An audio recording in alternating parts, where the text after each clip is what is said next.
Amigos e amigas aqui do canal Ser Flamengo, estamos ao vivo para mais uma transmissão. Boa tarde, voltando depois de algum tempo, né? Hoje, quase recuperado aqui do meu dente, ainda vou precisar fazer alguns procedimentos aí, mas caramba, galera, foi assim, dias sofridos demais.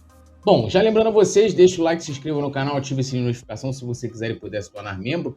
Link fixado no chat ao lado do botão inscrever-se, lembrando que os membros vão concorrer ao livro Maestro Júnior 70, livraço, maravilhoso o livro.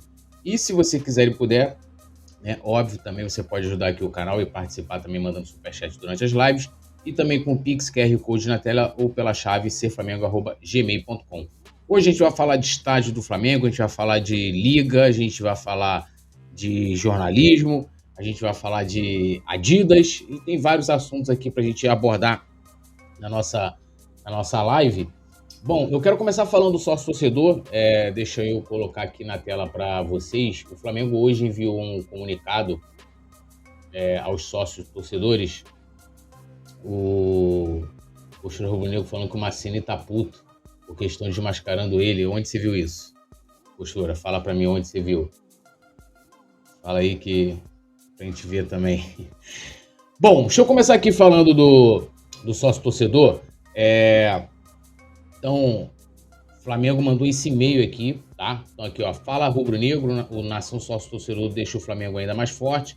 O apoio da torcida e a arquibancada lotada é fundamental para continuarmos brigando por títulos a cada temporada. A partir do dia 1º de abril de 2026, os planos Nação Maraca terão reajuste de 10% no valor do titular. Caso o seu plano tenha convidado, ele passará a custar R$60 por pessoa. Eu peguei esse aqui no Twitter, tá? Então, lá a pessoa, ela tem o Nação Maraca, né? Seu plano continuará ativo automaticamente, sem que você precise fazer nada. A cobrança adicional será lançada no seu cartão de crédito com valor de reajuste. Aí eu peguei uma fala aqui da Paulinha, CRF, ela mancha demais aí do assunto e ela aborda, faz as críticas, né, que julga importante. E eu vou colocar a fala dela, peraí. Não sei nem o que falar sobre isso. De verdade, não sei nem o que falar sobre isso. 10% de aumento no valor do plano e R$10 a cada convidado. A parte da melhoria do plano do sócio não tem, tá? E isso tudo é pra gente continuar pagando o ingresso valor alto. Não tem check-in. Não tem check-in. É valor alto de ingresso. Você paga o sócio só pra ter o poder de conseguir comprar ingresso. Comprar, pagar. É surreal o valor do nosso sócio, gente. É o sócio mais caro do Brasil. E eles não aumentam.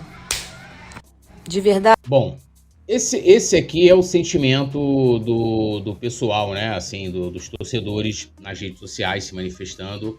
Ninguém concordou com o reajuste.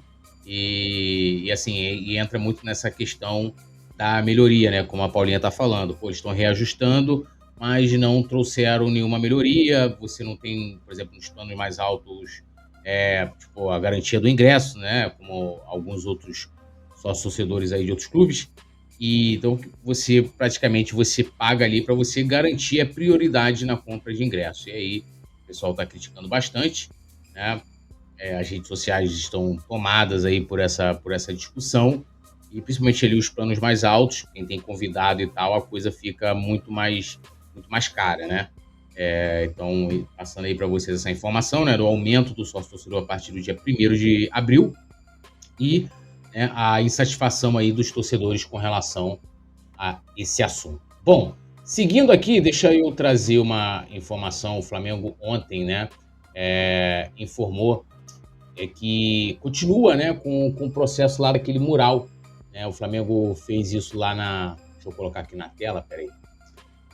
No aniversário de 130 anos, né? Inaugurou aquele mural lá na Mário Ribeiro.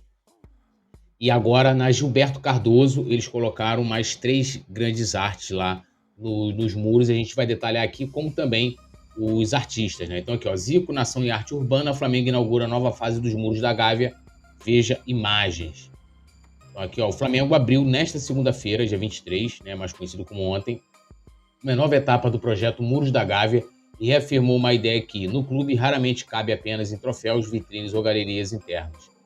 Na rua Gilberto Cardoso, a sede rubro-negra volta a se oferecer à cidade como superfície de memória, identidade e expressão popular. A edição 2026 da intervenção amplia a galeria de arte urbana, criada nos arredores da Gávea, e reforça a tentativa de fazer da história do clube algo visível também para quem passa, olha, fotografa, comenta e se reconhece ali.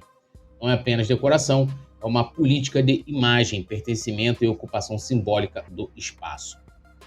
Essa primeira fase da nova edição inaugura um trecho que, ao fim do processo, chegará a 156 metros de extensão. O clube optou por organizar a intervenção em torno de 3 eixos: cotidiano, herança e mundo. Um recorte que ajuda a entender não só a proposta estética dos murais, mas também a maneira como o Flamengo deseja ser narrado para além do campo. A fachada deixa de funcionar como limite físico da sede e passa a operar como uma espécie de museu a céu aberto, em que a história institucional se mistura à experiência popular e a linguagem da arte urbana. Há um acerto importante nessa escolha: em vez de tratar a memória rubro-negra como algo encerrado ou em molduras, arquivos ou salas climatizadas, o clube a projeta para fora, para o fluxo da cidade. Isso não diminui o papel do Museu Flamengo no acervo do patrimônio histórico. Lembrando que o museu, né, ele segue fechado, né? Então, obras lá estruturais, lá que estão colocando a academia acima do museu, não precisa dar uma reforçada, está fechado, né?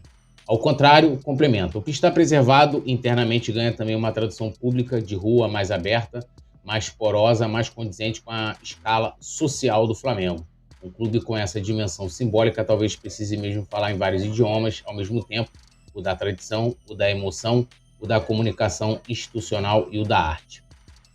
O primeiro dos eixos cotidiano parece mirar o ponto mais elementar da relação entre o clube e sua torcida. Não se trata apenas do Flamengo como time, mas do Flamengo como presença nos bares, nas esquinas, nas escolas, nas salas de casa, nas festas, nas ruas e nos pequenos rituais de vida comum. É um caminho inteligente porque desloca a narrativa do espetáculo esportivo e o coloca no território da experiência compartilhada. O clube não aparece apenas como evento, mas como hábito, linguagem e convivência. A artista escolhida para esse mural foi Thalita Percy, que atua entre ilustração, pintura urbana, esculturas e criptoarte.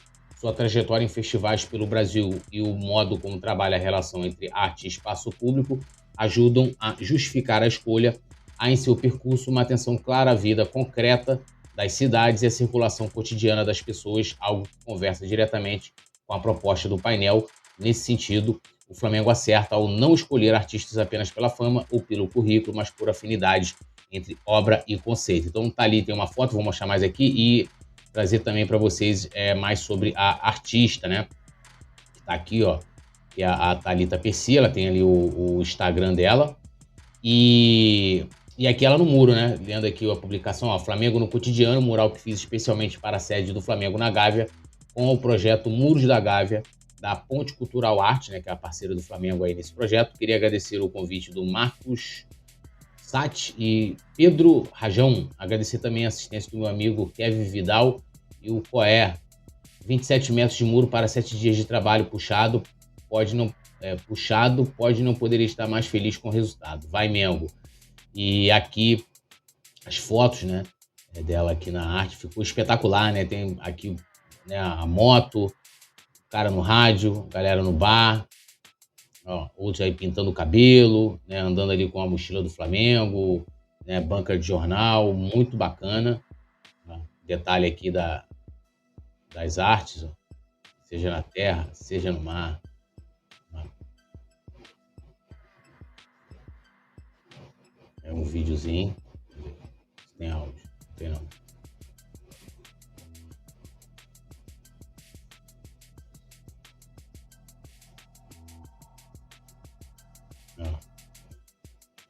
Muito bonito, muito maneiro. Isso aqui é logo na saída, né, da Gilberto Cardoso ali. Pô, espetacular aqui, se fosse manchete, né, com jogos do Flamengo. Outro vídeo.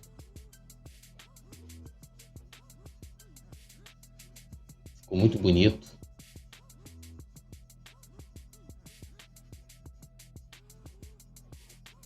Muito maneiro. Então aí, ó, quem gosta de arte, pode seguir aí a Thalita, né? Deixa eu mostrar aqui, ó, Thalita Percy. Aí, Já vou dar um salve aqui em vocês, tá, galera? Deixa eu mostrar aqui o Instagram da Thalita, ó. Vários trabalhos aí que ela já desenvolveu, vem desenvolvendo também, bem ativa. Quem gosta de arte, desenho, né? Acho que ela tem um canal também no YouTube aí. Então, mostrando aí a Thalita Percy. Deixa eu dar uma lida aqui em vocês. Aí a gente vai olhando mais aqui os demais detalhes do muro do Flamengo. Bom, vamos aqui para o segundo painel, né? Vamos colocar assim, que é o herança, afeto e o centro emocional da história rubro-negra. O segundo eixo, herança, se concentra em Zico. A essa altura, isso não surpreende. Seria quase impossível falar em memória flamenguista sem passar por eles, mas o desafio, nesse caso, não está em escolher o personagem, está em conseguir representá-lo sem cair na obviedade de uma homenagem protocolar. Para esta tarefa, o clube convidou Ananda Nahu, ou Nahu, acho que é Nahu, né? Pintor e muralista baiana com mais de 2 décadas de trajetória e reconhecimento nacional e internacional. Seu trabalho, marcado por forte carga simbólica e por releituras visuais de diferentes tradições artísticas, parece adequado ao tema. Zico, afinal, não é apenas um ídolo esportivo, é um centro afetivo, um nome que organiza lembranças, pertencimento e narrativas familiares dentro do Flamengo. Ao colocá-lo em destaque no mural dessa natureza, o clube não homenageia apenas seu maior craque, reafirma uma linhagem emocional. Há nisso uma dimensão mais profunda. O Flamengo sabe que sua memória não é neutra, ela é seletiva, afetiva, disputada e permanentemente atualizada. Ao transformar Zico em imagem monumental na fachada da Gávea, o clube produz um gesto de síntese. Ele se torna, mais uma vez, elo entre passado glorioso, identidade institucional e imaginação popular. Eu vou colocar aqui o Instagram, né, da Ananda Nahu, né? Que aí traz mais detalhes também sobre essa arte maravilhosa, né? Que são 2 painéis do Zico. Tem esse aqui, que inclusive é a imagem que ilustra a matéria, né? Que ainda estava em processo de pintura. Deixa eu até deixar meu like aqui para ela. E, né? Aí aqui tem um vídeo. Não, aquele tá com música, eu vou deixar rolando aqui sem a música, que ela fazendo, né? Ali fazendo o mural. E ficou espetacular, né, galera? Essa é uma ideia de muito bom gosto, né? Muito bom gosto. Ó, ali produzindo desenho. Ó. Eu só responder aqui o postura. Túlio, a votação no conselho para o patrocínio da GAC Motors será terça? Você sabe os valores? O Palmeiras conseguiu um de 20 milhões para... É hoje a votação, tá? Daqui a pouco, na verdade, né? Vou acabar aqui a live e vou para a reunião. Vou não, né? Que eu vou ficar em casa, né?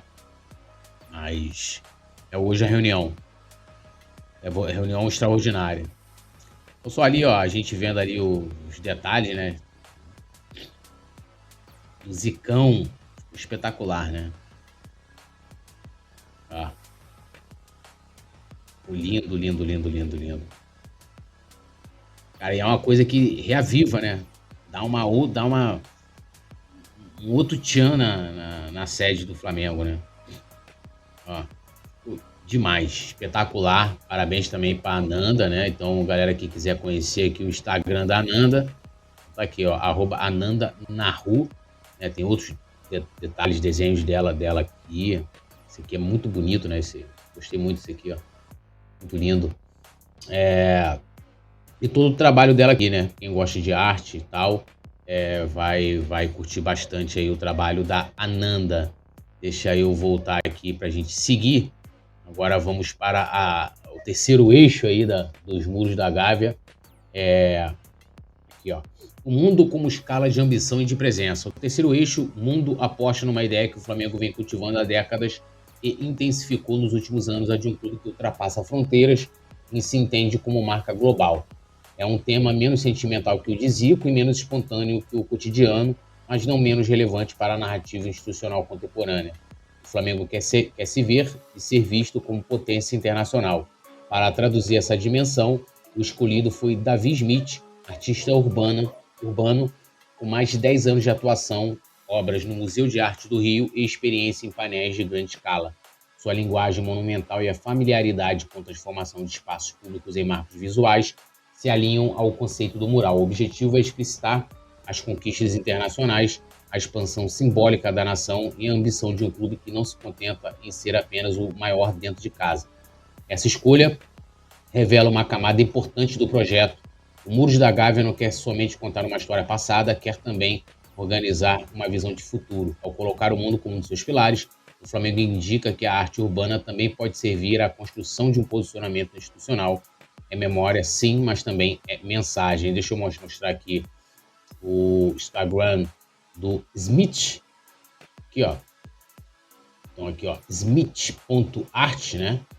Aí aqui ele fez um vídeo, né, contando, tem música também ali com direito autoral, mas eu vou mostrar aqui, deixa eu ler aqui o legenda que ele botou, né, pintar um mural na sede do time de coração não tem preço, Flamengo mais querido, tema do mural, mundo, aí ele mostra aqui os bastidores, né, e ali, e aqui, essa parada eu achei foda, porque ele pega com o celular, faz tipo como é que fala, um projetor, né, bota ali um projetor na tela do desenho e ele vai pintando por cima. Foda, né? Ó, maneiríssimo. Ele desenvolvendo o trabalho. Muito maneiro. Trabalho de horas, né? À noite, de dia, ó. Tamanho.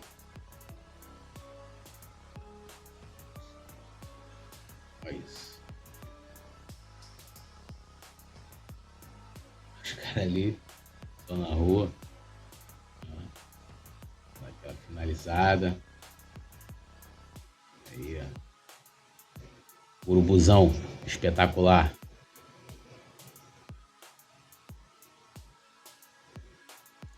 Foda, hein?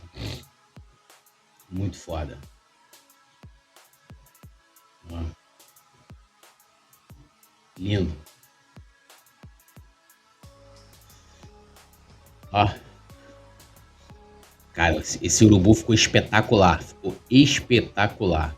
Vou deixar meu like aqui também. Ficou maravilhoso. Aqui então o Instagram dele, né? A galera pode ir lá dar aquela conferida ali de todo o trabalho dele, né? E ficou assim demais. Demais, né? Aí aqui para finalizar, né, é um aspecto que merece atenção especial no momento em que clubes buscam profissionalizar sua comunicação e ampliar seus canais de contato com o público. O projeto Muros da Gávea surge como algo mais sofisticado do que uma ação de embelezamento. Ele articula patrimônio, cidade, cultura, visual e marca. Faz isso sem depender da lógica fria da publicidade tradicional e sem reduzir a arte a mero pano de fundo para campanhas. Esse ponto é importante porque há sempre um risco em projetos assim de o discurso cultural ser usado apenas como vitrine. No caso do Flamengo, a iniciativa parece conseguir ir além, ao menos nesta proposta inicial de 2026. A escolha dos temas, dos artistas e do lugar sugere coerência. A Gávea não recebe apenas pinturas, recebe uma nova camada de leitura sobre o que o clube diz ser. Também há um ganho político, no melhor sentido da palavra, ao escrever sua memória na rua. O Flamengo reivindica a presença urbana, a sede deixa de ser apenas sede, torna-se interface com a cidade. Isso importa especialmente para um clube cuja força simbólica sempre esteve ligada à capacidade de extrapolar seus próprios muros, né? Aí aqui mais imagens. E assim, ficou lindo. Eu vou ver se eu consigo ir um dia lá na Gávea. Eu até queria ir, eu queria ir hoje, né? Mas para poder fazer um vídeo bacana de lá, com todos os detalhes, né? Do muro e tal. Farei isso em breve, né? E assim, ficou muito lindo, muito lindo. Eu espero que pegue, né, ali o restante da Gávea inteira, né? Queria mostrar para vocês também que tem a ver com arte. Cara, foi isso aqui. Deixa eu mostrar aqui, ó. Eu tava no Instagram, nem sei como é que caí aqui, no post da Nina. É Nina do Porte, mas é uma rapper carioca. A Nina, não conhecia, né? E eu olhei isso aqui, as fotos, né? Falei, caraca, mano, olha esse casaco, né? E o casaco, né? Eu vou mostrar outras fotos aqui pra vocês. O forro dele de dentro é tudo do Flamengo. A Nina, até contextualizar pra ficar melhor. Ela fez um show no Lollapalooza, né? É uma rapper, né? E E aí ela fez esse look aí, né, exclusivo para tocar no festival. E foi junto com, aqui ó, com o Matos Brechó. E aí eu até, olhei aquilo ali, botei até no meu Twitter, bombou pra caramba esse post. Ela até comentou, aí eu mandei mensagem pra ela, ela me respondeu, a Nina. Ela falou que foi uma ideia, ela teve essa ideia, né, e levou, né, pra Matos Brechó. E tem todo um trabalho, deixa eu até mostrar aqui, ó, em cima disso, né, de pegar camisa, já fez roupa para diversos artistas, e pega essas ideias, né, e transforma ali, não sei nem como é colocar isso, né, em roupas, né, casuais e tal. Então, tem, ó, tem tipo, seleção, tem diversos times também, ó, Corinthians, Santos, Palmeiras, Vasco, né? Então a pessoa chega lá e dá a ideia, ela desenvolve em cima disso. E aí, né, aqui eles fizeram um post, deixa eu até mostrar outras fotos aqui, ó. Então o vestido, né, que é aquela camisa da seleção de 2002, ela, em cima dessa ideia da camisa do Penta, criou esse vestido aí pra Nina, né, a Nina que teve a ideia. E aqui tá o casaco fechado, né, o casaco fechado. E aqui o casaco aberto, lindaço, né? Então aqui elas colocaram aqui, ó. Criamos em conjunto com a Nina o look completo para sua apresentação no Lollapalooza 2026. Só tenho a agradecer por toda a abertura e liberdade criativa que tivemos durante a execução desse trabalho. Ouvir cada ideia e transformá-las na construção desse projeto foi simplesmente incrível. Também tivemos, pela primeira vez, a liberdade de desenhar o look do balé e ver o palco inteiro vestido com as ideias da Matos Brechó. Foi algo único. Em breve vamos compartilhar um vídeo mostrando todo o processo de construção desse look e quando elas publicarem, vou trazer aqui, que nasceu a partir de uma camisa da Seleção Brasileira de 2002, unindo também diferentes camisas do Flamengo na composição do forro da jaqueta. Obrigado novamente, Nina, por acreditar no nosso trabalho. E a Nina, assim, não conhecia, fui ouvir algumas músicas e tal, não é um tipo de música que eu curto hoje, mas desejo a ela todo sucesso porque ela é humilde, né? Ela já tem ali um nome na cena e tal, mas é humilde e rubro-negra pra caceta, tá? Vou mostrar aqui pra vocês. Rubro-negra pra caramba. Foi olhar o Instagram dela, já a foto de perfil já ela de manto sagrado ali. Mas ela é muito Flamengo, tem muita coisa de estética de Flamengo. São várias fotos do show. Né? Aí você vê aqui, ó, a foto dela de camisa do Flamengo. É rubro-negra pra caramba, né? Aí fazer uma parceria com a Shopee. Camisa do Mengão, ó, roupa do Flamengo aqui, acho que deve ser chamada pro show. Ó, rubro-negra doente aí. Doente não, né? Porque doente aqui não é Flamengo. Rubro-negra fanática como a gente aí, ó. Aí, pipa do Flamengo, casa. Ela não tá fazendo moda, né? Não tá fazendo. E achei do cacete, né? A ideia. Porque aí você vê ali, ó. Eu tô vendo aqui, tem camisa aqui, ó, camisa da Umbro. Essa aqui me parece ser de 9,6. Aqui são aqueles dois mantos icônicos, né? Os pretos, né? Aqui, ó, camisa de 2009 da Nike. Ó, a camisa preta e vermelha de 95, 96, né? Ó, aquela que tem o CRF dentro do emblema.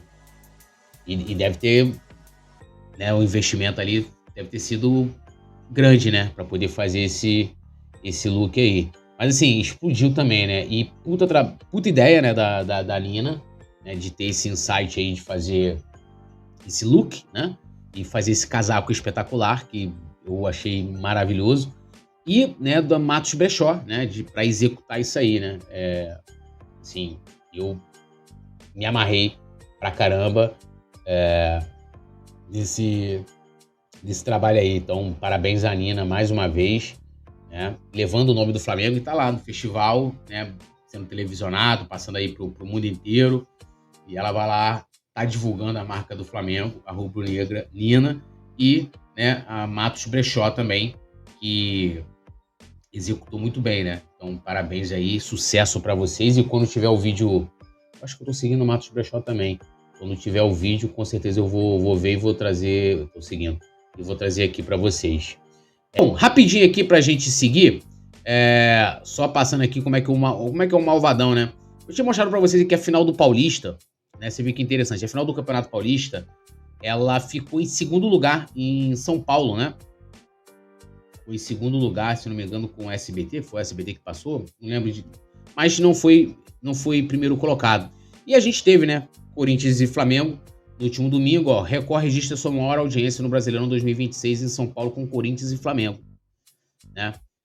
A transmissão de Corinthians e Flamengo pelo Campeonato Brasileiro, realizada neste domingo, marcou o melhor desempenho da Record na competição em 2026 na Grande São Paulo, entre 20 horas e 20 minutos e 22 e 38, horários de Brasília. A emissora registrou 12,9 pontos de média, 14,1 de pico e 20,9% de participação sobre o número de TVs ligadas, superando em 92% a audiência do SBT, que marcou 6,7 pontos no mesmo período, segundo o Ibope. O jogo também alçou a Record a liderança da audiência em algumas praças. Distrito Federal, por 51 minutos, Vitória, Espírito Santo, 47 minutos, Goiânia, 36 minutos, Campinas, 3 minutos e São Paulo, 1 minuto.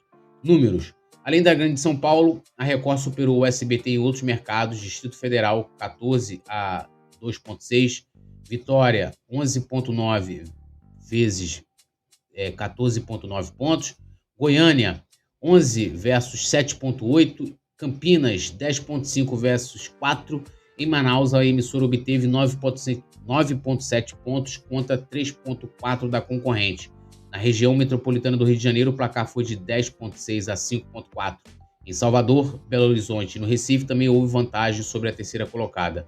No painel nacional de televisão, que mede a audiência das 15 principais praças do Brasil, a Record registrou 9,8 contra 5,7 da concorrente. Segundo o Ibope, um ponto na Grande São Paulo representa 78.781 residências e 199.633 pessoas. Na região metropolitana do Rio, um ponto é equivalente a 49.778 lares e 122.054 telespectadores. Já no PNT, um ponto corresponde a 277.670 casas e 699.962 indivíduos, né? Estão mostrando aí o Flamengo ajudando na consolidação da audiência, né? Aí vamos falar aqui de elite local, de Adidas, dando uma lida aqui rapidamente, lembrando a galera de deixar o like, se inscrever no canal. Ó, ano passado eu trouxe isso, né? Que foi a categorização, né, do Flamengo dentro do portfólio da Adidas. E esse ano a gente teve uma atualização, até com a inclusão de algumas equipes. Ó, o Flamengo está na elite local da Adidas, entenda a nova hierarquia da marca e o peso do clube no portfólio global. E o Flamengo já estava na elite local da Adidas e esse ano se mantém. Mas aqui na matéria desse ano, a gente traz mais detalhes. O que significa, né? Trazendo cada categoria, a diferença disso, a importância. Então aqui, ó, o Flamengo ocupa hoje um lugar privilegiado dentro da reorganização internacional da Adidas, um movimento que diz muito sobre o tamanho comercial do clube, sobre a força do mercado sul-americano e sobre a maneira como a empresa alemã passou a hierarquizar seus parceiros. A discussão ganhou corpo nos últimos ciclos de lançamento de uniformes e foi reforçada por reportagens especializadas que apontam uma nova divisão interna de portfólio da marca em 3 níveis, com o rubro-negro incluído no grupo chamado de elite local. Essa classificação não foi apresentada pela Adidas em um documento público, detalhando toda a pirâmide, mas vem sendo reportada de forma consistente por veículos do setor e por sites especializados em material esportivo. O ponto central para o torcedor rubro-negro é simples. O Flamengo não está no degrau máximo reservado aos 6 gigantes globais da marca, mas também não está na prateleira comum dos parceiros tradicionais com distribuição mais restrita. Ele foi colocado numa zona intermediária e estratégica reservada a clubes com enorme peso regional, forte capacidade de venda e apelo de lifestyle em mercados específicos. Em outras palavras, a Adidas não trata o Flamengo como um clube qualquer do seu catálogo, trata como um dos seus ativos mais importantes fora do eixo europeu. Há um dado que ajuda a situar essa história com mais precisão. O vínculo entre Flamengo e Adidas começou em 2013 e foi renovado em abril de 2024 até 2029, ampliando uma parceria que, ao fim do novo contrato, chegará a 16 anos ininterruptos. Essa continuidade, por si só, mostra que o clube se consolidou como uma peça valiosa dentro da operação da marca no Brasil e na América do Sul. A resposta mais responsável, né, desde quando o Flamengo está na elite local, é a seguinte: o Flamengo aparece associado à categoria elite local a partir da reorganização reportada para o ciclo 25-26, Em junho e dezembro de 24, o Foot Headline já publicava informações sobre a expansão de fornecimento de camisas Authentic e sobre a criação de uma divisão em Tiers em janeiro de 2025. O mesmo site passou a listar explicitamente o Flamengo entre os clubes dessa faixa intermediária premium. Em fevereiro de 2026, nova atualização do site mostrou Ajax, Benfica, Lyon e Fenerbahçe sendo promovidos para essa mesma categoria a partir de 26 e 27, o que reforça que o Flamengo já estava nela antes dessa rodada de promoções. Só para o Flamengo entra, né, vamos dizer assim, nessa elite local que foi criado pela Adidas, na renovação de contratos. E aqui vai ter detalhes, mas assim, como é que você vê isso? Por exemplo, a gente viu o lançamento da terceira camisa a do ano passado, aquela camisa creme, né, que é creme brulee que fala, a gente teve uma produção de casacos, de camisas de todos os modelos, né, feminina, como é que fala? Como é que é aquela camisa cropped, de tudo, linha casual. Só quem tem esse tipo de produto, esse tipo de lançamento né, quem tem essa categorização robusta, né, na elite da Adidas. Por exemplo, você não vai ver uma linha igual por exemplo, no Cruzeiro, porque o Cruzeiro ele tá, né, no grupo regional. Então, por exemplo, outro dia eu estava até vendo isso, né, não sei se foi o Liverpool, Manchester City, alguém. Cara, mas os caras fazem parcerias com grandes empresas de moda. E, cara, tem Manchester United também, assim, vários produtos espetaculares, premium, né? Aquela coisa de moda, assim, estilo tipo Louis Vuitton, essas paradas assim. E o Flamengo não tem. Mas por quê? Porque os caras estão vamos dizer assim, são os clubes de elite, né? Ali dentro dessa categorização da Adidas. Aí vem, a reformulação tem relação direta com o momento da Adidas sob Bjorn Gulden, CEO da empresa desde 1º de janeiro de 23. Relatórios de mercado e cobertura especializada passaram a associar a nova pirâmide de clubes a uma estratégia mais seletiva, focada em concentrar investimentos, distribuição internacional, linhas casuais e versões autênticas, onde o retorno de marketing e de varejo é mais agressivo. Só lembrando que o lançamento da terceira camisa do ano passado foi o maior lançamento já feito entre Flamengo e Adidas, ou seja, que mais teve investimento em marketing, né, e materiais, tudo, em produção, e também a que bateu recorde de vendas, tá? Então, assim, uma coisa, números impressionantes, né, da Adidas. Deixa eu só mudar aqui minha luz. Assim, peraí. Assim, fica mais suave. Seguindo. O desenho é mercadologicamente frio, mas bastante claro. A Adidas passou a separar seus parceiros entre quem sustenta a presença planetária, quem domina mercados locais ou continentais de forma muito forte e quem, embora tradicional, não tem o mesmo poder de giro global. Esse modelo não nasce apenas de uma paixão estética por determinadas camisas. Ele nasce de logística, margem, distribuição, posicionamento de marca e capacidade real de transformar camisas de jogo em item da moda, coleção casual e símbolo cultural. Aí aqui são os clubes de elite, né? No primeiro andar está a chamada elite global, é o grupo mais restrito e mais valioso do portfólio. Segundo a reorganização reportada pelo Foot Headlines e reproduzida por veículos de marketing esportivo, esse nível reúne Real Madrid, Manchester United, Arsenal, Bayern de Munique, Juventus e Liverpool. São os clubes que recebem a prioridade máxima da Adidas em design, distribuição mundial, versões autênticas amplamente disponíveis, coleções de treino, linhas casuais e lançamentos que frequentemente extrapolam o futebol e entram no mercado da moda. Faz sentido que seja assim. O Real Madrid funciona como vitrine global permanente, o Manchester United segue sendo um monstro comercial mesmo em ciclos esportivos irregulares. Arsenal e Bayern oferecem estabilidade, apelo internacional e forte conexão com mercados premium. A Juventus mantém força simbólica e histórica na Itália. O Liverpool, que oficializou seu retorno à Adidas a partir de agosto de 25, entrou nesse circuito já como uma operação global robusta de kits, training-wear e culture-wear. É nessa camada que a Adidas investe para dominar a vitrine do futebol mundial. Não é coincidência que os clubes desse grupo tenham presença constante em lojas multimarcas, aeroportos, grandes campanhas internacionais e drops que falam tanto com o torcedor quanto com o consumidor de lifestyle. Trata-se da aristocracia da marca. E tem uma coisa engraçada, rapidinho, quando o Vasco tava aí, né, pra mudar de fornecedor, aí se falou em Adidas, né? Estavam lá, especularam alguma coisa assim, eu acho que nunca teve nada, E aí eu vi alguma... porque a Adidas vai colocar o Vasco lá no topo junto com o Liverpool. Eu falei, caramba, os caras... Não comentei, né? Só pensei olhando lá. Falei, pô, nem o Flamengo tá nesse grupo, os caras dizendo que, porra, o Vasco vai estar lá, né? Aí vem aqui a elite local onde está o Flamengo. É aqui que o Flamengo entra e é aqui que o texto precisa dar ao clube o destaque correto. O rubro-negro aparece nesse segundo patamar ao lado de marcas futebolísticas de apelo regional fortíssimo, como Boca Juniors e River Plate, além de clubes europeus que mobilizam mercados muito relevantes como Newcastle, Aston Villa, Roma e Celtic. Em 26 e 27, segundo o FUT Headlines, esse grupo ainda será ampliado com Ajax, Benfica, Lyon e Fenerbahçe.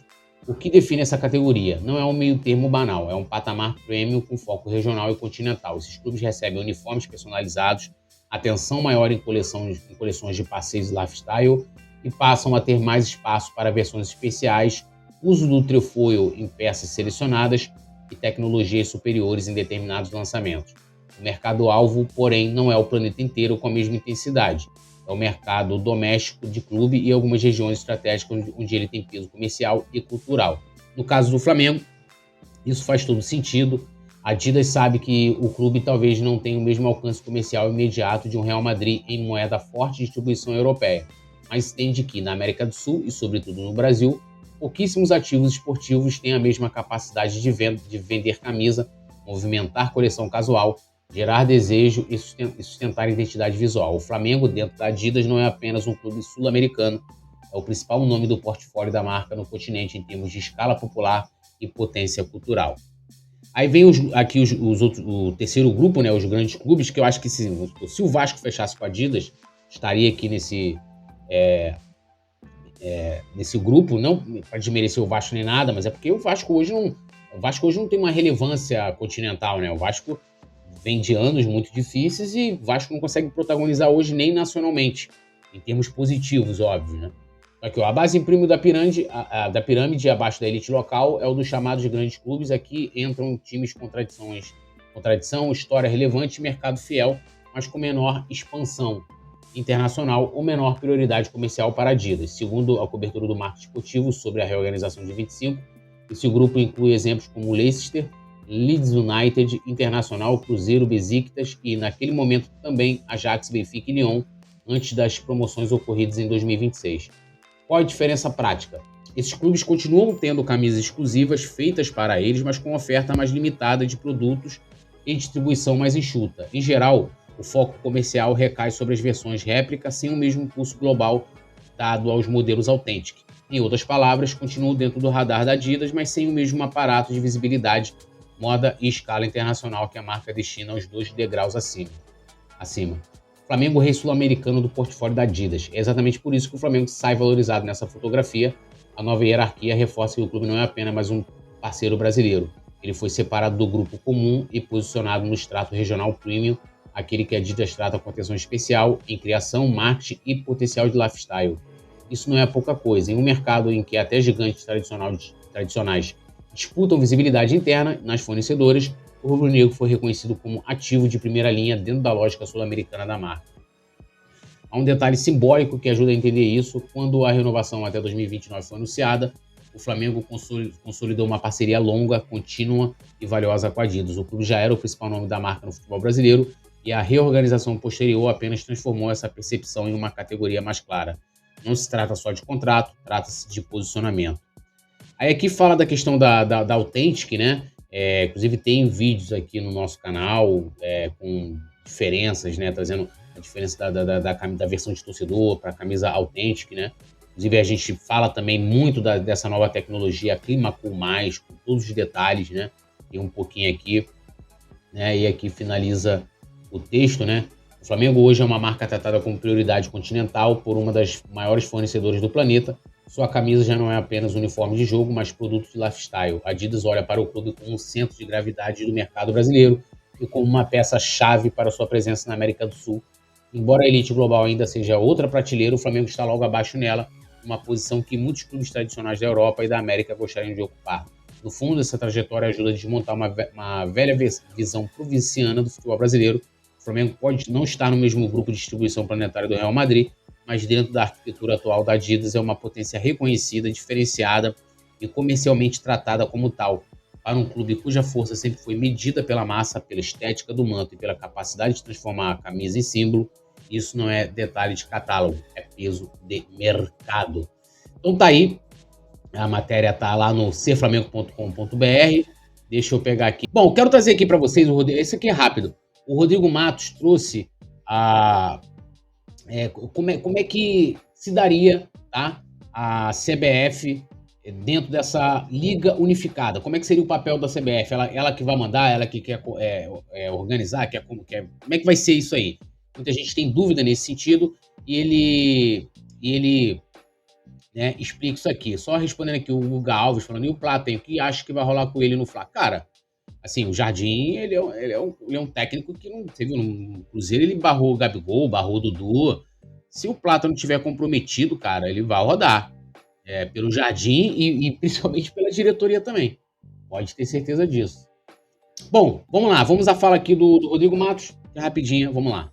Mas aí quando você tira esse racha inicial e começa a ter um entendimento dentro da Libra, você também destrava e ela vai na CBF. Aí isso, a apuração na CBF é que tanto de um lado da FFU quanto do lado da Libra, além das notas falando em Liga Única, os clubes procuraram a CBF e falaram, a gente quer que você seja interlocutor e que toque esse projeto.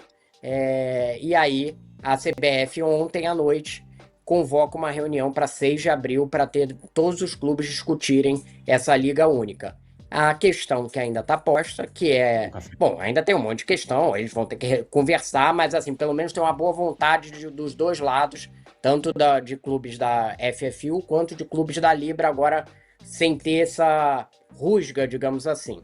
Mas a questão que ainda está posta aí é os direitos comerciais dos investidores dentro da FFU versus o modelo de liga. A gente vai detalhar um pouquinho isso aí, hein? Liga que a CBF pretende. Ela não pretende que ela seja dona da liga, né? Isso aí, para ficar claro, conversei com pessoas da CBF, eles dizem, não é a CBF vai ter a direção da liga, isso seria um órgão independente, mas a CBF teria um papel importante. Ela também não pretende ganhar dinheiro com o Campeonato Brasileiro, isso também é uma informação, mas ela não aceita determinadas coisas dos modelos comerciais da FFU, que são você ter a comercialização feita pelos investidores, por pessoas indicadas pelos investidores, ou seja, a comercialização única do Campeonato Brasileiro ser feita por indicação de investidores. Isso é uma coisa que a CBF não aceita. Os clubes dentro da FFU estão meio divididos. Eu já ouvi um que diz que acha que não deve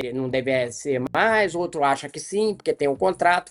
E a FFU está na sua, porque ela tem um contrato que diz que a comercialização do direito do Campeonato Brasileiro desses 30 clubes é dela. E que não vai abrir mão disso. Então, essa eu diria que hoje é o principal entrave, provavelmente, nessa discussão que vai acontecer em 6 de abril. Mas, se você considerar o final da semana passada e o estágio que estamos hoje, sexta-feira, a gente andou várias casas para frente no jogo da vida da Liga, digamos assim. Então, você teve um avanço considerável a partir do momento que você saiu de duas tretas grandes que tinham uma em cada um dos grupos. Então tem um andamento. A gente sabe que, por exemplo, a CBF vai ter participação. Eu vou citar aqui 2 clubes que entendem que a CBF é essencial dentro dessa participação na Liga: o Flamengo e o Palmeiras. E olha que são clubes que são meio antagonistas entre eles, mas eles pensam igual nesse sentido de ter a CBF na frente. Então, me parece difícil que saia qualquer coisa que não tenha a CBF, independente do que a gente pode achar que é certo ou errado, digamos assim. Então, é esse o estágio que estamos. O PVC vai contar mais histórias aí do que ele também tem de apuração dessa semana agitada. E aqui, ó, você vê aí que tá até na tela, né? O que era a CBF, ela não quer investidor Esporte Média, sem venda de direitos de TV por investidor, demandas de clubes da Série B, quer participar da Liga, mas sem papel definido, e a FFU, né, dá respeito aos contratos com os investidores, centralização da venda dos direitos em agência, plano de aumento de adesões, e ali tem um total valor da Liga Brasileira, né, no caso, juntando lá os 2 contratos, de 2,8 a 2,9 bilhões. Então, assim, o que pega, e aí essa questão contratual, porque o que acontece? A FFU, ela colocou o seguinte, ó, você quer fazer parte aqui do meu bloco econômico, que não é liga, né? É um bloco econômico. Do meu bloco econômico, você tem que me vender de 10% a 20%, né, por 50 anos, ou 20 anos, tem alguns clubes com contrato de 20 anos, os seus direitos comerciais e de transmissão, né? E então você tem clubes aí que, meu irmão, meio século, né, ligado a esses investidores. Aí, o Rodrigo Capello publicou uma informação muito importante, deixa eu diminuir aqui para colocar ajustadinho na tela para vocês, dessa questão aqui, tá, da FFU. Olha a situação. FFU enfrenta crise com filiados e é abarrotada por notificações extrajudiciais dos próprios clubes. Então, 19 clubes, lembrando, eles têm 30, né? São clubes da Série A, da Série B e alguns da Série C também.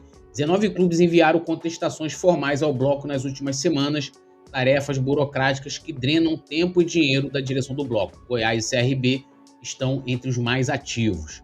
E aí traz o Rodrigo Capello aqui, ó. Em meio à disputa pela criação da Liga de Clubes, principalmente com a CBF, a FFU tem sido abarrotada de notificações extrajudiciais, tarefas burocráticas que drenam tempo e dinheiro de gestores do grupo. As demandas partem dos próprios filiados. Eu faço questão de mostrar isso aqui também, porque, óbvio, hoje isso tem muito mais a ver com a questão da Liga Unificada, então acaba envolvendo muito mais o Flamengo do que antes, mas era para mostrar que, assim, quando estava toda aquela briga da Libra, né, principalmente no passado, alguns jornalistas, né, PVC era um deles, e aí, óbvio, a opinião dele tem que se respeitar, sempre colocava que, não, mas a FFU sempre, né, negociou melhor os contratos, lá é uma maravilha, lá eu não sei o quê. Até dirigentes do Flamengo fazendo elogios à FFU como se fosse a grande maravilha. E a gente não sabia dos bastidores, a gente não tinha informações do que estava rolando, né? E aí começou a sair as questões da insatisfação dos clubes da Série B, né? Os caras deixando de pagar várias, de custear várias coisas para os clubes. E esse ano a Série B chegou a ser ameaçada. Então, né? Então vem aqui, ó, um dos questionadores mais ativos é o Goiás. Na última quinta-feira o clube enviou mais uma notificação ao bloco. É a terceira em menos de um mês. A diretoria esmeraldina é crítica da negociação conduzida pela FFU para adesão do Grêmio ao condomínio formado por clubes e investidores. Na primeira notificação, os goianos exigiram esclarecimentos sobre as tratativas com os gaúchos e registraram oposição à concessão de privilégios proporcionais ao ingressante. Na segunda carta, o Goiás prestou a marcação da Assembleia Extraordinária pela FFU para deliberar sobre a chegada do Grêmio. Não foi o único. O Sport Insider recebeu cópias das notificações enviadas por outros 18 clubes, além do Goiás. Agora, na terceira notificação extrajudicial, os goianos afirmam que tomaram conhecimento de documentos assinados pela FFU com o Grêmio, sem especificar a natureza dele. Lembrando que o Grêmio não vai mais entrar para a FFU, né? Eles também alegam que souberam de negociações envolvendo outros clubes que entrariam no condomínio, assim como Atlético Mineiro e Vitória já fizeram. Aí vem ali um trecho. O notificante sublinha que a eventualidade de múltiplas negociações simultâneas conduzidas de forma não transparente agravaria substancialmente as preocupações já manifestadas nas notificações anteriores quanto ao impacto cumulativo sobre a composição do condomínio e sobre o equilíbrio dos direitos dos condôminos existentes, escreveu Haroldo Guidão Filho, presidente do Goiás, no documento. Outro clube que tem participado ativamente da oposição é o CRB. Em notificação extrajudicial enviada para a FFU na última sexta-feira, cuja cópia também foi emitida pelo Sport Insider, os alagoanos exigem a abertura de uma série de informações. O gancho para o envio da cobrança é a reportagem do jornalista Rodrigo Matos no UOL, publicada na mesma sexta. Em determinado trecho, o repórter escreveu que os investidores da FFU pretendiam assumir controle total sobre o Campeonato Brasileiro, inclusive com a nomeação de um CEO para a gestão da futura liga. E é aquilo que eu falei para vocês, os caras querem mandar em tudo, e eles querem dominar o futebol brasileiro, e ainda bem, né, assim, entre muitas aspas, com muito pé atrás, que a CBF, Flamengo, Palmeiras, outros clubes estão fazendo oposição a isso. Abre aspas aqui para o CRB. Esse movimento de controle total da liga por agentes do mercado financeiro jamais foi comunicado ou compartilhado com os clubes integrantes da FFU. O CRB desconhecia inteiramente a existência dessas articulações e entende que a ausência de transparência sobre tema de tamanha relevância é incompatível com os deveres da lealdade que deve nortear as relações entre os parceiros, escreveu o clube.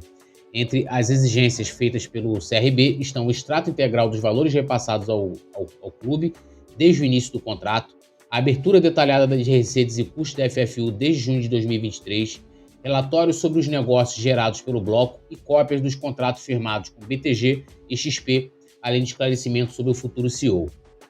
Aí aqui o Rodrigo colocou uma cronologia do conflito, né? Então, 23 de fevereiro, o Grêmio se reúne com representantes dos investidores da FFU e recebe proposta para aderir ao condomínio. A oferta é de 109 milhões por 50 anos, de 2025 a 2074. Como já se passou mais de um ano, dentro desse período, o valor seria reduzido proporcionalmente ao tempo.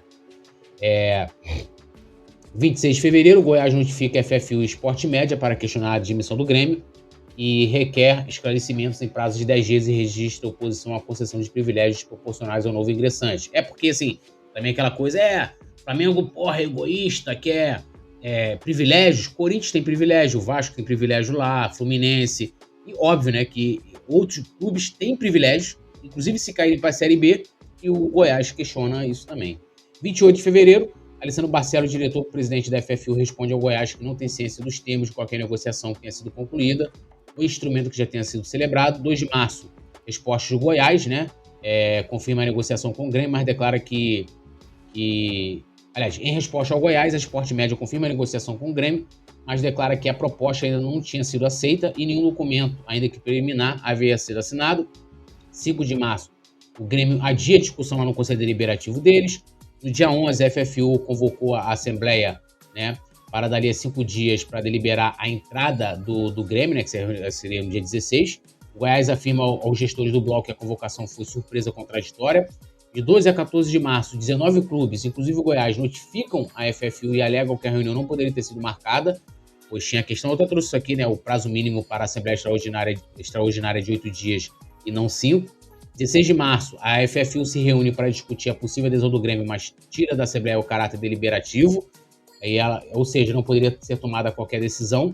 A medida foi tomada para aliviar a crise com os filiados. 19 de março, o Goiás envia a terceira notificação extrajudicial à FFU com novas demandas em relação à negociação com o Grêmio. O clube quer confirmar ou desmentir a existência de documento assinado com os gaúchos. Já o Grêmio publica nota em seu site para anunciar a permanência na Libra.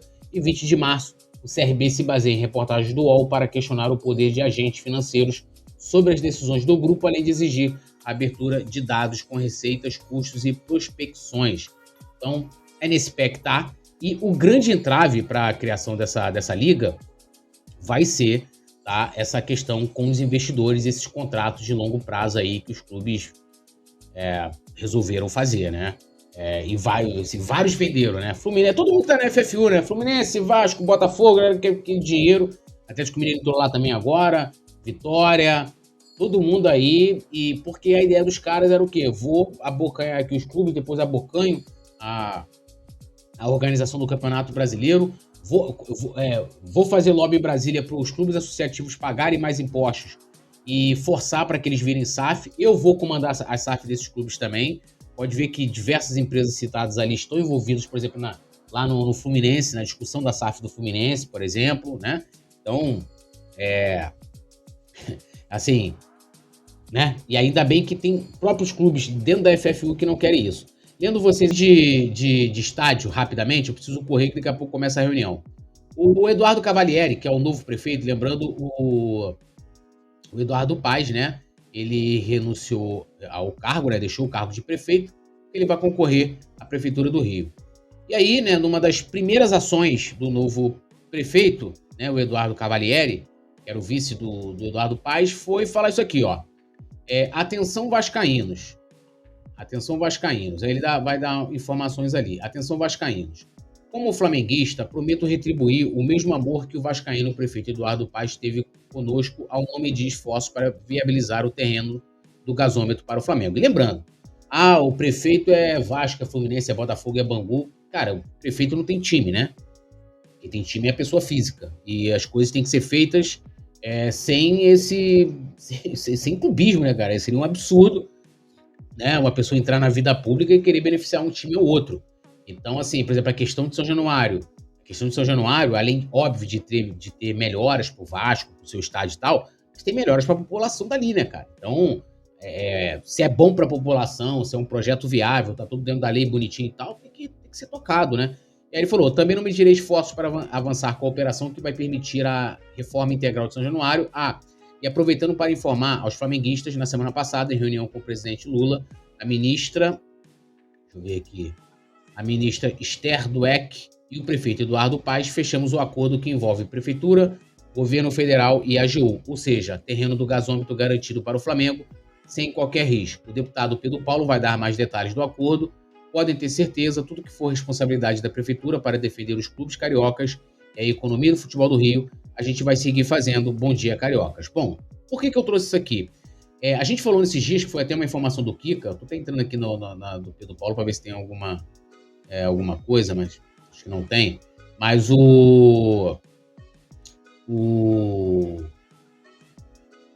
tem um vídeo aqui do Pedro Paulo. Vamos colocar o vídeo, daqui a pouco eu falo. Deixa eu ler aqui, ó. O Pedro Paulo falando, ó, tô aqui rodando a Zona Oeste com o prefeito flamenguista, né, Rodrigo Cavalieri, para acabar com esse burburinho de que tem problema no terreno do gasômetro. Nada disso. Acabamos de falar, juntos com o presidente BAP, explicamos tudo e combinamos uma reunião para próximos passos. Assista aí e veja os detalhes. Pós-escrito, para governador, anota aí que teremos um vascaíno, Simbora Eduardo Paes. O Eduardo Paes já lá em pré-campanha aí pro governo do estado. Vamos ver o que o Pedro Paulo fala aqui, né? Pessoal, ó, rodando hoje o dia inteiro, agora aqui na Zona Oeste. Olha que prazer, logo no segundo dia do cara eu tô aqui com ele, ó. Prefeito Cavalieri. Acabou essa história de prefeito vascaíno, o prefeito agora é rubro-negro, galera. Mas eu tô fazendo esse vídeo aqui porque esse cara já chegou chegando, né? Já chegou postando em relação à questão do nosso estádio, porque tava um zuzuzum, né, Cavalieri? Que exatamente. O estádio que tinha problema no terreno, que pendência com o governo federal, a SPU ficou ali querendo mostrar serviço. Rapaz, tem nada disso, tá tudo certo, tudo organizado. Inclusive a gente até... Sim, ó, com todo respeito ao Pedro Paulo, é um cara que eu gosto muito, é rubro-negro também. Mas, assim, tem questões ali jurídicas, terreno, que o Zuzuzum. Tem questões, não à toa vocês ligaram pro... Mas olha só, não tem nada, hein, galera? Não tem problema nenhum aqui no terreno, tá tudo certinho. Porra, o cara não vai ligar pro presidente do Flamengo, vai marcar uma reunião para ver próximos passos. Porra, se fez tudo isso, se teve um encontro com o Lula, com a ministra Esther, com não sei quem, é porque tinha alguma coisa. Pô, se não tivesse nada, você não precisaria ter encontro com o Lula, com a AGU, que era justamente quem tava... questionando, né? Que foi até uma informação trazida pelo Kika, né? Vamos seguir. Ligou agora o presidente BAP, né, Cavalieri? Marcamos uma reunião, a gente vê ali os próximos passos, está pronto para assinar o contrato já para o Flamengo tomar posse do terreno, fazer com calma, organizado, sem comprometer resultado esportivo. Mas, melhor do que eu dizer isso, melhor o prefeito rubro-negro, né? Exatamente. Eu fiz uma publicação, era um assunto que estava começando a... fica sempre um monte de página, enfim, é difícil ter informação clara. Um monte de gente cobrando. A gente aqui, as pessoas perguntando. Então, assim, acabamos de falar com o presidente BAP, essa semana a gente vai ter uma reunião, a partir de quarta-feira. Né? A prefeitura, o prefeito Eduardo Paes, nosso vascaíno preferido, que mais defendeu o terreno do gasômetro para o Flamengo. Eu, o presidente Lula e a ministra Esther Dweck, para que a gente assinasse o acordo com as bênçãos da AGU. A papelada está toda pronta, um pagamento parcial por parte da prefeitura. Está tudo feito. Está tudo feito, que é o que já estava acordado.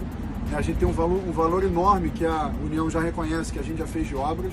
Então não tem nenhuma pendência, está tudo certo. Já, papelada 100% para o Flamengo assumir o terreno e seguir em frente. E aí o presidente BAP tem defendido isso o tempo inteiro, fazer com calma e sem comprometer o desempenho esportivo. Melhor coisa para nós flamenguistas, continuar sendo campeão enquanto prepara para ter o estádio. E o prefeito flamenguista, agora, a boa notícia é que temos um prefeito flamenguista.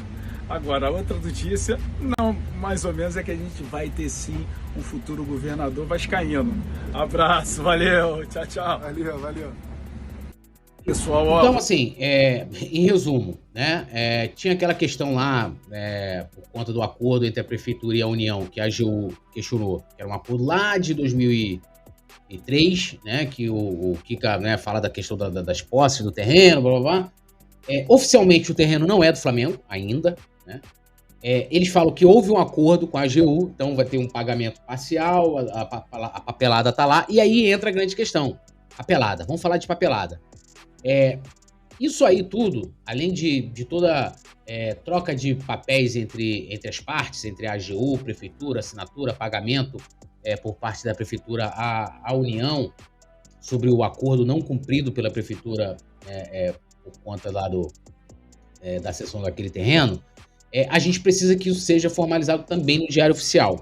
Por que eu estou falando isso? Porque naquele outro acordo, todo mundo vai lembrar, tá?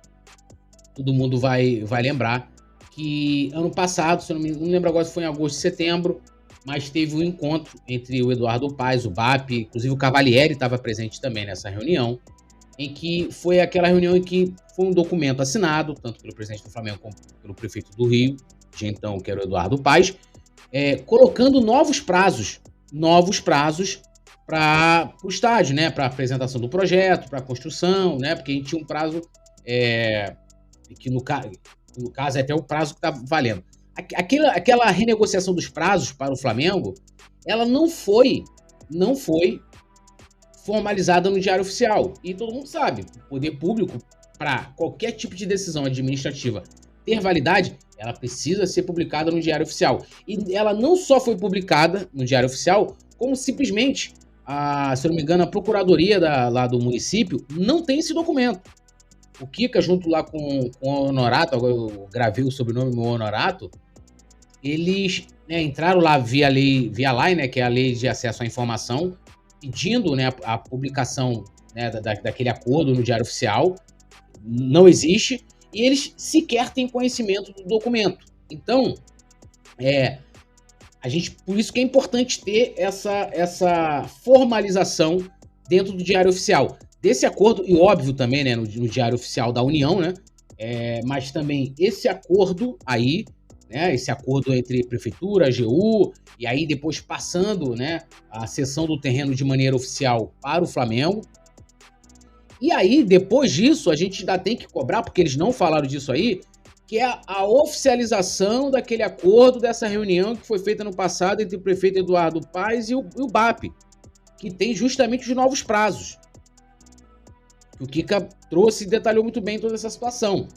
Isso também tem que ser publicado no Diário Oficial, porque senão, o que vai ficar vigente, né? Vai ficar vigente o acordo anterior. Por exemplo, o acordo anterior previa que em fevereiro de 2026, de agora, você já tinha que apresentar o projeto executivo do estádio para a prefeitura, né? E óbvio, um novo acordo feito, Flamengo, né? Mas assim, juridicamente, aquilo que foi assinado pelo Eduardo Paes e pelo BAP não tem validade nenhuma. Né? Então a gente tem que continuar cobrando. Só houve esse movimento aí porque o Kika fez o vídeo, o Kika publicou, a gente gritou, a gente também propagou a informação aqui, detalhou, colocou no site e tal, e para cobrar os caras, né? Estão lá justamente para isso também. E aí houve esse acordo, então essa coisa não tinha, ficou um zuzunzum, não era zuzunzum nem tititi, né? Tinha situações específicas, né, sobre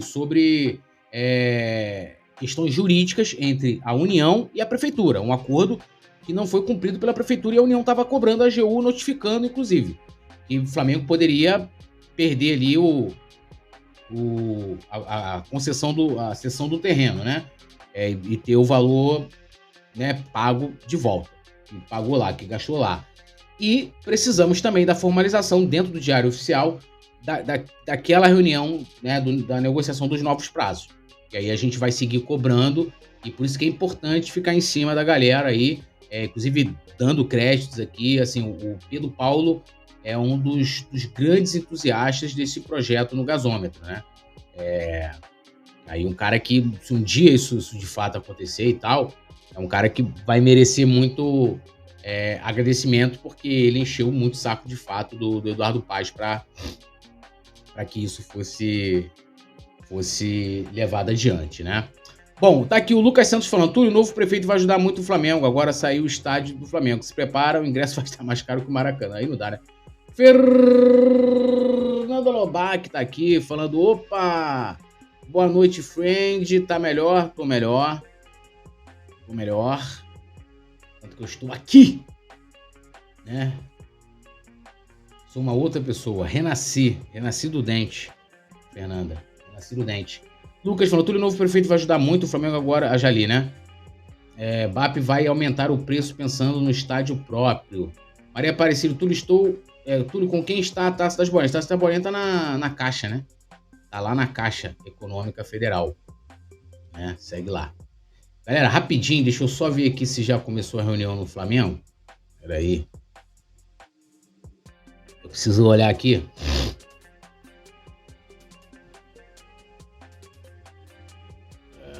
Deixa eu entrar aqui, né? Claro. Aí.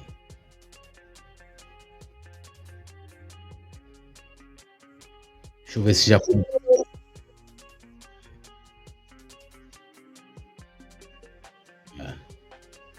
Não começou ainda não. Eu quero mostrar aqui para vocês um vídeo do... Deixa eu só ver até que horas vai começar essa reunião.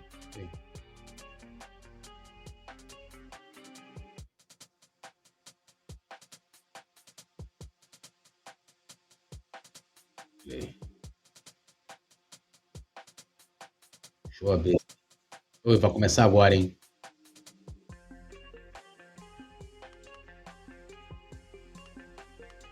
Começa agora. Galera, eu vou fazer o seguinte.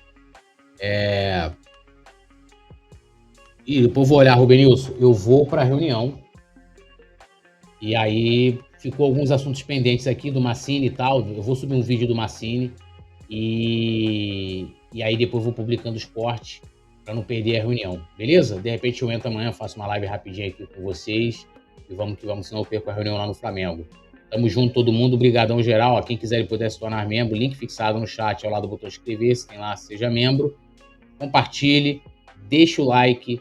Né? E lembrando que os membros vão concorrer ao livro Maestro Júnior 70. Vou refazer o sorteio aqui. Você vai estar patrocinando o canal. Inclusive, me ajudem que eu preciso pagar a cirurgia do meu dente. Preciso pagar a extração dessa merda que tá aqui. Né? Essa merda desse dente. Mas vamos que vamos, né? Tudo nosso, nada deles. E abraço.